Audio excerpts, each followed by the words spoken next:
100% fee రాయితీతో AI నేర్చుకోవాలనుకుంటున్నారా? Attend quality third gen AI test 2025. నమస్కారం, welcome to I dream. Health talks with Vijitha కార్యక్రమానికి స్వాగతం. ప్రస్తుతం మనతో పాటు ఉన్నారు general consultant doctor V Aditya Ranganath గారు. ఇప్పుడు వారితో మాట్లాడేద్దాం. నమస్తే అండి. నమస్తే అండి. ఎలా ఉన్నారు? బాగున్నాను మ్యామ్, థ్యాంక్ యూ. అయితే షుగర్ చాలా పెద్ద సమస్యగా మారిపోతుంది. చిన్నపిల్లల నుంచి పెద్దవాళ్ళ వరకు చాలా మందిలో చూస్తున్నాం. ఆహార రీత్యా కొంతమందికి వస్తే, జెనెటిక్స్ పరంగా కొంతమందికి, ఏదేమైతేనేంటి అందరిలో ఈ సమస్య అయితే ఎక్కువగా. ఇంట్లో నలుగురు ఉంటే ఇద్దరికి ఈ సమస్య చూస్తూనే ఉన్నాం. ఒకవేళ షుగర్ని రివర్స్ చేయాలి అంటే గనక అవకాశం ఉందంటారా? ఉంటే గనక ఆ టిప్స్ ఏంటో తెలియజేయండి. సో ఇప్పుడు డయాబెటీస్ వచ్చింది, లేకపోతే బీపీ వచ్చింది, థైరాయిడ్ వచ్చింది, లేకపోతే వాట్ ఎవర్, ఇదివరకు మనం విన్నది ఏంటి అని అంటే ఒక్కసారి వస్తే లైఫ్ లాంగ్ అది తగ్గడానికి ఆస్కారం లేదు. సో మనం ఏం చేయొచ్చు, కంట్రోల్లో పెట్టుకోవాలి. సో డ్రగ్స్, అదే మన మెడిసిన్ తీసుకుంటాము రెగ్యులర్గా, ఆపకుండా తీసుకుంటే కంట్రోల్లో ఉంటుంది కాబట్టి భయపడాల్సిన అవసరం లేదని చెప్తారు. అయిపోయింది, అది అక్కడతో అయిపోయింది. బట్ ఇప్పుడు రీసెంట్ అంటే చాలా ఇయర్స్ నుంచి మనకి తెలిసిందే ఏంటి అని అంటే వీటన్నిటిని కూడా మనం రివర్స్ బ్యాక్ చేసుకోవచ్చు. కాకపోతే ఆ పద్ధతి తెలియక, చాలామంది అవేర్నెస్ లేక ఇంకా అదే భయంతో ఇప్పటికీ ఉన్నారు. అంటే ఒక్కసారి వస్తే తగ్గదు, మనం ఖచ్చితంగా టాబ్లెట్స్ మీద బ్రతకాలి లైఫ్ లాంగ్. సగం ఆ థాటే ఇంకా అనారోగ్యం తీసుకొస్తుంది అనమాట.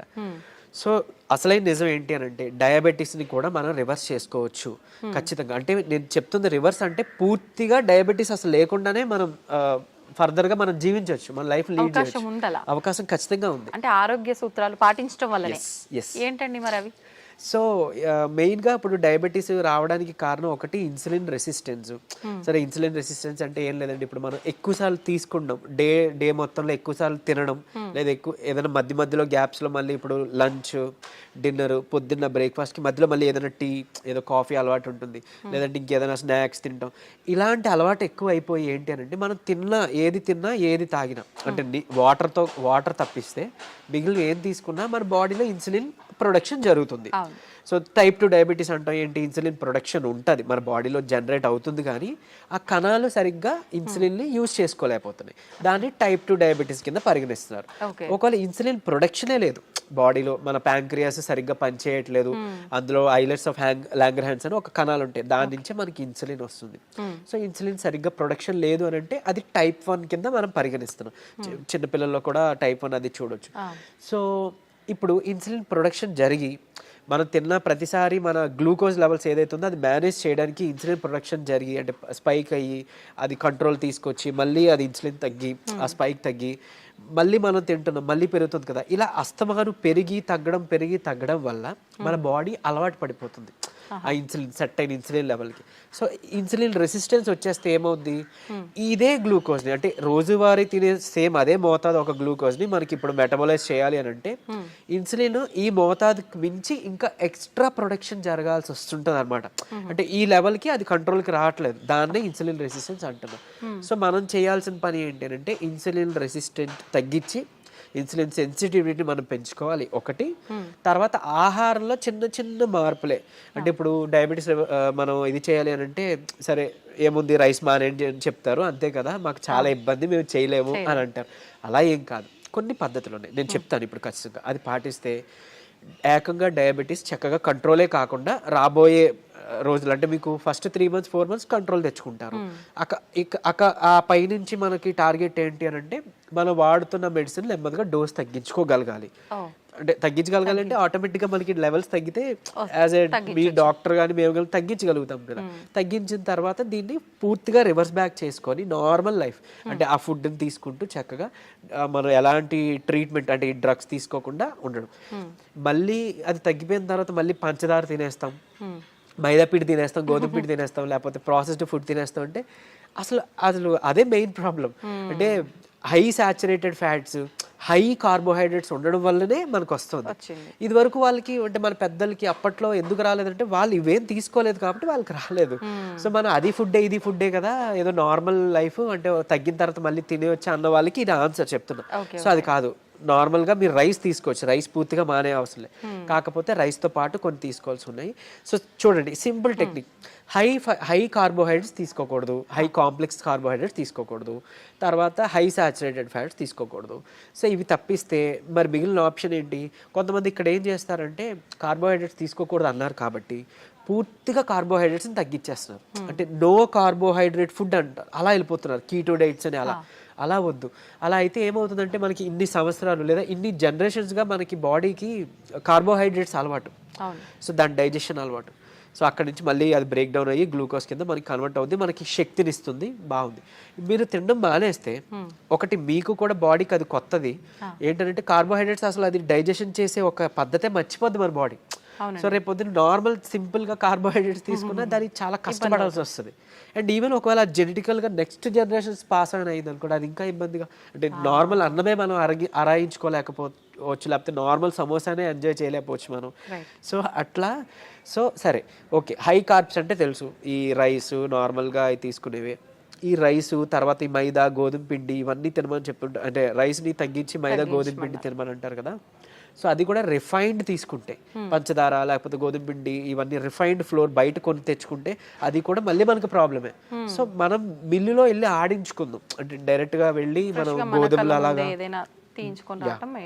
గోధుమలు, దానికి జొన్నలు యాడ్ చేయొచ్చు, రాగులు యాడ్ చేయొచ్చు, సోళ్ళు అంటాం కదా, సో అలా రాగి మాల్ట్లో తీసుకునే రాగులు అవన్నీ యాడ్ చేసి దాంతో మనం రొట్టిలానో లేకపోతే మిల్లెట్స్ ఏమైనా దానికి యాడ్ చేసి, కినోవా అని ఇప్పుడు వస్తుంది, సరే అంత అఫోర్డ్ చేయలేదు అన్న వాళ్ళకి పోనీ మనకి ఏమంటారు సామెలు, అరికిలు, గంటలు అలాంటివన్నీ తక్కువ రేట్కే వస్తుంటాయి కదా, అలాంటివి ఇంక్లూడ్ చేసుకోవచ్చు. పూర్తిగా రైస్ మానేమని నేను చెప్పట్లేదు, రైస్తో పాటు ఇది తీసుకోండి.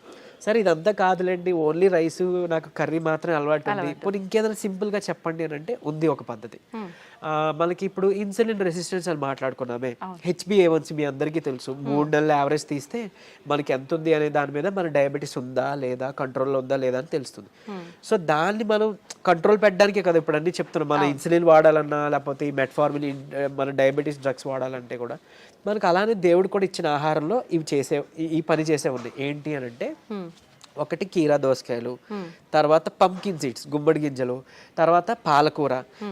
వీటిలో ఏంటంటే పాలకూరలో తర్వాత పంకిన్ సీడ్స్లో వైటమిన్ ఈ ఉంటుంది, అది మీ HbA1cని చక్కగా కంట్రోల్ తీసుకొస్తుంది. అండ్ ఇప్పుడు చెప్పిన ఆహార పదార్థాల్లో మీకు ఇన్సులిన్ రెసిస్టెన్స్ని తగ్గించి సెన్సిటివిటీని పెంచే ఉండే. సో ఇప్పుడు సరే కొంత లిస్ట్ చెప్తాను చూడండి. మష్రూమ్స్ బాగా అదే మన ఉడకబెట్టిన గుడ్లు ఫుల్గా విత్ సొనతో పాటు తీసుకోవాలి, అది కొలెస్ట్రాల్ కాదు, మంచి కొలెస్ట్రాల్ తీసుకోండి.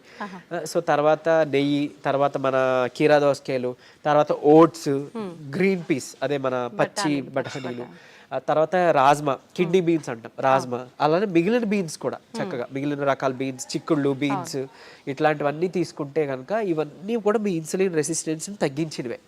సో మీ ఇష్టం, గుడ్లు ఇప్పుడు ఆమ్లెట్ రూపంలో తీసుకోండి, నిద్రకి పనికి వస్తుంది ఆమ్లెట్, ప్లస్ దీనికి కూడా హెల్ప్ అవుతుంది. సో ఈ ఫుడ్ని మీరు కంపల్సరీగా క్యాబేజీ, కాలీఫ్లవర్, సో బ్రాకోలీ కానీ ఇలాంటి ఇవన్నీ కూడా మీ ఫుడ్ డైలీ ఫుడ్లో ఏదో ఒక రూపంలో ఇంక్లూడ్ చేసుకోండి. ఏదో ఒక్క పదార్థమైనా అట్లీస్ట్ కర్రీ, మనం అది వదిలేసి మిగిలినవేవో తీసుకున్నామంటే మళ్ళీ కంట్రోల్కి రాదు, మీ అందరికీ తెలిసిందే. చాలామంది ఎక్కువ పాలకూర కూడా తినరు, సో అట్లా.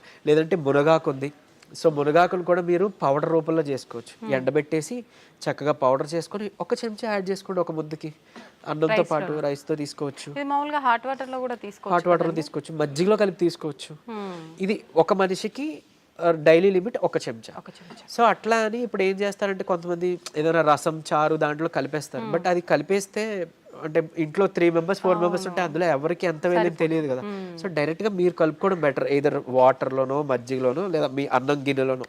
ఇంకోటి అన్నము, ఇప్పుడు అలానే అదే అన్నము కూర తినే ముందుగా 1 కప్పు కీరా దోసకాయ తీసుకోండి, లేదా బీన్స్, మొలకలు తీసుకోండి చక్కగా, ఇవన్నీ మీకు హెల్ప్ అవుతుంది. లేదంటే మన దాలింబ గింజలు 1 కప్ పెట్టుకోవచ్చు, పెట్టి ముందు అది తిని తర్వాత అన్నము కూర మనం తీసుకుందాం. అలానే అన్నం తినే ముందు, టిఫిన్ తినే ముందు, నైట్ డిన్నర్ చేసే ముందు ఏం చేయొచ్చు అనంటే కొంచెం పెప్పర్ అంటే మన మిరియాల పొడి 1 చిటికెడు తీసుకొని నిమ్మరసం యాడ్ చేసి కొంచెం గోరువెచ్చని నీటిలో ఒక కప్పు లేదా 1 గ్లాసు గోరువెచ్చని నీటిలో కలిపి తాగేసేయండి.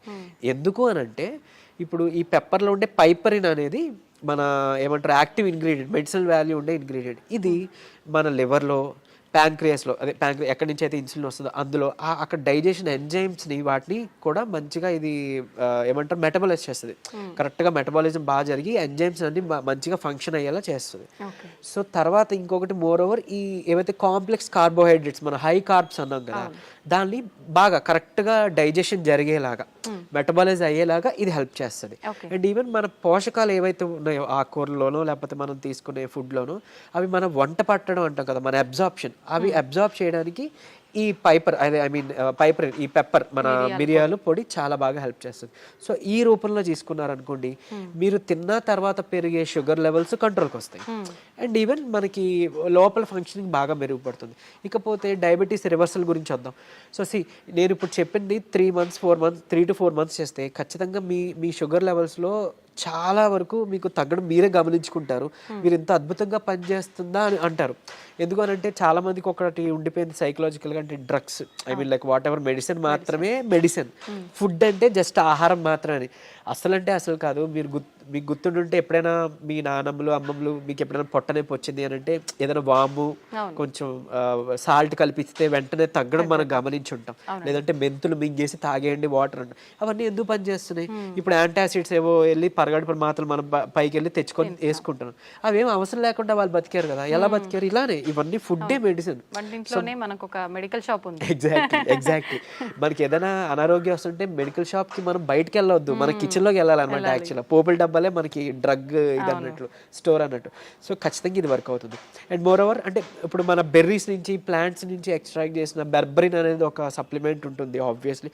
సరే అది అందరూ వాడాల్సిన అవసరం లేదు కానీ ఒక బూస్టప్ కింద పనికి వస్తుంది. అంటే ఎలా అయితే మనకి డయాబెటీస్ని మనకి తగ్గించడానికి మెట్ఫార్మిన్ అనే ఒక మెడిసిన్ తీసుకుంటున్నాము, సేమ్ ఇది కూడా అదే పని చేస్తుంది. కానీ బట్ మెట్ఫార్మిన్తో వచ్చే వైటమిన్ B12 డెఫిషియన్సీ ఇందులో లేదు, ఈ బెర్బరిన్లో లేదు. సరే ఓకే, అవైలబుల్ ఉన్న వాళ్ళు వాడుకుంటారు, అందరూ ఇది వాడాలని రూల్ లేదు. కానీ బట్ ఈ సింపుల్ టిప్స్ పాటించండి, ఇది ఒకటి. తర్వాత ఖచ్చితంగా ఒక 5 minutes వాకింగ్ ఉంటే చాలు. 5 minutes వాకింగ్ అంటే తిన్న తర్వాత ఒక 10 నిమిషాలు అలా 5 minutes వాకింగ్ చేస్తే చాలు. మీ ఆఫీస్ ఏరియా, మీ బెడ్రూమ్, మీ హాల్ ఎక్కడైనా ఆయాసం రావాలి, చెమటలు పట్టాలి, ఇట్లానే వాకింగ్ చేస్తేనే మనకి వర్కౌట్ అయినట్టు అని అస్సలు కాదు. బాడీ మూమెంట్ ఉండాలి. సో అది చేసుకుంటే చాలు, డయాబెటీస్ మనకి తగ్గుతుంది. రివర్స్కి చెప్పుకున్న ఇందాక ఇంగ్రీడియంట్స్ ఉన్నాయి కదా, పంకిన్ సీడ్స్ అవ్వచ్చు, మన HbA1c కంట్రోల్ చేసే ఇన్సులిన్ సెన్సిటివిటీ పెంచేవి, ఇవి మీరు చేసుకుంటే 3 to 4 months ఖచ్చితంగా రివర్స్ అయిపోతుంది. ఇప్పుడు చాలా మంది మనం చూస్తూ ఉంటామండి, జామకాయ ఆకులు, లేత చిగుర్లు అని చెప్పి, లేదు అంటే తిప్పతీగ అని చెప్పి, ఇలాంటి కొన్ని ఆకులతో వేనిల్లో వేసి మరిగించిన వాటర్ తాగుతుంటారు షుగర్ ఉన్న వాళ్ళు. ఇది వర్క్ అవుతుంది అంటారా?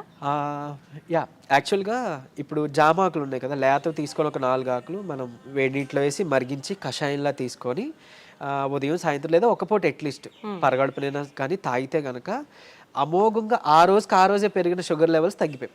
సో నేను ప్రీవియస్ వీడియోలో జామాకులు కషాయం గురించి చెప్పినప్పుడు చాలా మంది ఫోన్ చేసి అంటే ట్రై చేసి చక్కగా ఫస్ట్ నమ్మారు, ట్రై చేసి ఒక 2 daysలో వాళ్ళు ఫోన్ చేసి సార్ అంటే మాకు 1 day 2 dayలోనే ఇంత బాగా పనిచేస్తుంది, కంటిన్యూ చేయొచ్చు అంటారా, ఎక్కువ కాలం అన్నారు. బేసిక్గా చేయొచ్చు అండి, చేసుకోండి అని చెప్పారు. సో ఈవెన్ అది వాళ్ళకి ఏంటంటే డయాబెటీస్ ఎక్కువ, షుగర్ లెవెల్స్ ఎక్కువ ఉండడం వల్ల కొంతమందికి నిస్సత్వ నీరసంగా ఉంటుంది కదా, దాన్ని కూడా ఇది మనకి జామాకులు బాగా హెల్ప్ అవుతుంది.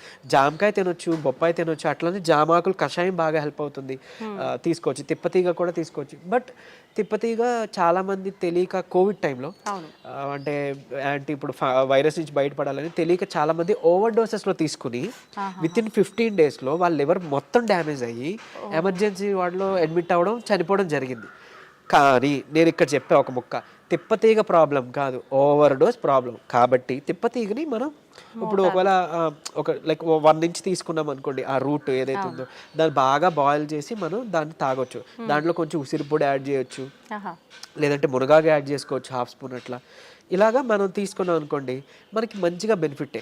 ఇప్పుడు అలాగని ఏంటి ఫ్లాక్ సీడ్స్ ఉన్నాయి, అవిసె గింజలు ఉన్నాయి. అవిసె గింజలు మనకి కొలెస్ట్రాల్ తగ్గిస్తుంటుంది, డయాబెటీస్ని రివర్స్ చేస్తుంది బాగా. అంటే ఒక 2 చెంచాలు మనం పౌడర్లా కానీ తయారు చేసుకొని మనం ఫ్లాక్ సీడ్ తీసుకుంటే, ఇదే ఫ్లాక్ సీడ్స్ గురించి ఒక పేపర్లో ఒక ఆర్టికల్ వచ్చింది. ఏంటి ఫ్లాక్ సీడ్స్ తీసుకోకూడదు, లివర్కి మంచిది కాదు, లేకపోతే ఇంకోటి ఏదో అని. కరెక్టే, ఏదైనా అతిగా తీసుకుంటే మనకి ఫుడ్ అయినా ఆబ్వియస్లీ కదా. సో అంతే, అది పట్టుకొని ఉండొద్దు. అరే ఇప్పుడు తిప్పతీగ ఏదో ప్రాబ్లం, సరే తిప్పతీగ పక్కన పెడతాయి, అట్లీస్ట్ ఫ్లాక్ సీడ్స్, ఉసిరికాయ, ఫ్లాక్ సీడ్స్, లేకపోతే మన ఏమన్నా మన పెప్పర్, సో ఇట్లాంటివి ఉన్నాయి కదా, వీటి వల్ల ఏం చేయటం జరగదు. డ్యామ్ షూర్ మంచిదే. సో లిమిట్లో తీసుకోండి. ఇంకోటి ఫ్లాక్ సీడ్స్ గురించి ఇప్పుడు మాట్లాడుకున్నాం కాబట్టి చాలా మంది తెలియక దాన్ని పౌడర్ చేసి స్టోర్ చేసుకుంటున్నారు. వద్దు, అది ఏంటి అని అంటే ఆక్సిజన్కి సెన్సిటివ్ అనమాట, ఎయిర్ సెన్సిటివ్ యాక్చువల్గా. దీన్ని మనం ఎంత ఎయిర్ టైట్ దీంట్లో స్టోర్ చేసుకున్నా, ఎంత అమోఘంగా పనిచేస్తుందో ఇది అంత చేడ్ చేస్తుంది స్టోర్ చేస్తే. ఆక్సిడైజ్డ్ అయిపోయి మనం ఎంత ఇది చేసినా అది అయిపోతుంది. సో ఫ్రెష్గా తయారు చేసుకోండి. ఒక 2 చెంచాలు చిన్న మిక్సీ గిన్నెలో మాత్రం అవుతుంది, పెద్ద మిక్సీ గిన్నెలో అవ్వదు. సో చేసుకొని మీరు బటర్ మిల్క్లో మిక్స్ చేసుకోవచ్చు. కొలెస్ట్రాల్ తగ్గుతుంది, డయాబెటీస్ రివర్సల్కి హెల్ప్ అవుతుంది. అండ్ ఈవెన్ మనకి బయట బనానా ఫ్లోర్ అని దొరుకుతుంది, అరటి దీని నుంచి తీసిన పిండి. సో అది ఆన్లైన్లో వాటిలో అవైలబుల్, దాన్ని తెచ్చుకోండి. ఒక చెంచా చక్కగా బటర్ మిల్క్ దీంట్లో మిక్స్ చేసుకోండి. ఈ ఫ్లాక్ సీడ్స్ని మిక్సీలో పౌడర్ చేసుకోండి, పరగడుపునే తాగండి. మీకు డయాబెటీస్ని రివర్స్ చేయడానికి హెల్ప్ అవుతుంది. ఎందుకు అని అంటే రెసిస్టెన్స్ స్టార్చ్ అదన్నీ ఉంటేనే మనకి యూజువలీ చాలా ఇదనమాట. సో డయాబెటీస్ రివర్స్ చేయడంలో ఈ అరటి ఫ్లోర్ ఏదైతే ఉందో అమోఘంగా పనిచేస్తుంది. ఒక్క చెంచా చాలు, మీరు తినే దాంట్లో ఎందులో కలుపుకోవచ్చు. ఈవెన్ ఏమంటారు, మీరు తినే ఏదైనా అట్టు రొట్టెలో వేసుకోండి, లేదంటే ఇలా బటర్ మిల్క్లో మిక్స్ చేసుకోండి. ఇది ఖచ్చితంగా మీ డయాబెటీస్ రివర్సల్కి హెల్ప్ అవుతుంది. సో ఎందుకు, ఇన్సులిన్ రెసిస్టెన్స్ మనకి మెయిన్గా రివర్స్ అవుతుంది కదా, అంతే. ఇదే సీక్రెట్ ఫార్ములా, ఇది నమ్మి చేయండి. నిజంగా చెప్తున్నా, మీరు ఇయర్స్ డ్రగ్స్ అది వాడాల్సిన అవసరం లేదు. అండ్ ప్రీవియస్గా ఒక వీడియోలో నేను చెప్పాను, లైక్ పరగడుపున ఒక చెంచా కలబంద గుజ్జు తీసుకోండి అని. అది నేను ఎక్కడో మెడికల్ క్యాంప్కి వెళ్ళినప్పుడు ఒక ఆవిడ నా వీడియో చూసారంట, ఆవిడ కంట్రోల్ అయింది. సో మీరు ఇదివరకు వాడేవారు కదండి ట్యాబ్లెట్, ఈ నెల చాలా వరకు తగ్గింది. ఏం చేశారంటే, మీ వీడియో చూసాను సార్, యాక్చువల్గా కలబంద గుజ్జు చెప్పారు, పరగడుపుని తీసుకోవడం మొదలు పెట్టాను, నాకు ట్యాబ్లెట్ తగ్గిపోయింది, సగానికి సగం డోస్ తగ్గిపోయింది. And with in next 2nd or 3rd monthలో ఆవిడకి పూర్తిగా నేను ఆపేశాను, ట్యాబ్లెట్ తీసుకోవాల్సిన అవసరం లేదు, ఆవిడకి డౌన్ అయిపోతుంది. సో అంత బాగా పనిచేస్తాయి మనకి దేవుడిచ్చిన ఇవన్నీ మెడిసిన్సే. సో ఇందులో చెప్పింది ఏదైనా వాడుకోండి. మీకు ఏం పని చేసిందో కమెంట్లో చెప్పండి. సో మిగిలిన వాళ్ళకి ఇన్స్పైరింగ్గా ఉంటుంది. అండ్ ఏది పని చేయలేదో లైక్ నాకు తెలిసినప్పుడు నేను సజెస్ట్ చేయగలుగుతాను మీకు ఆల్టర్నేట్గా. ఓకే, థ్యాంక్ యూ అండి. నిజంగా చాలా యూస్ఫుల్ టిప్స్ అనేది తెలియజేయడం జరిగింది. నమస్తే.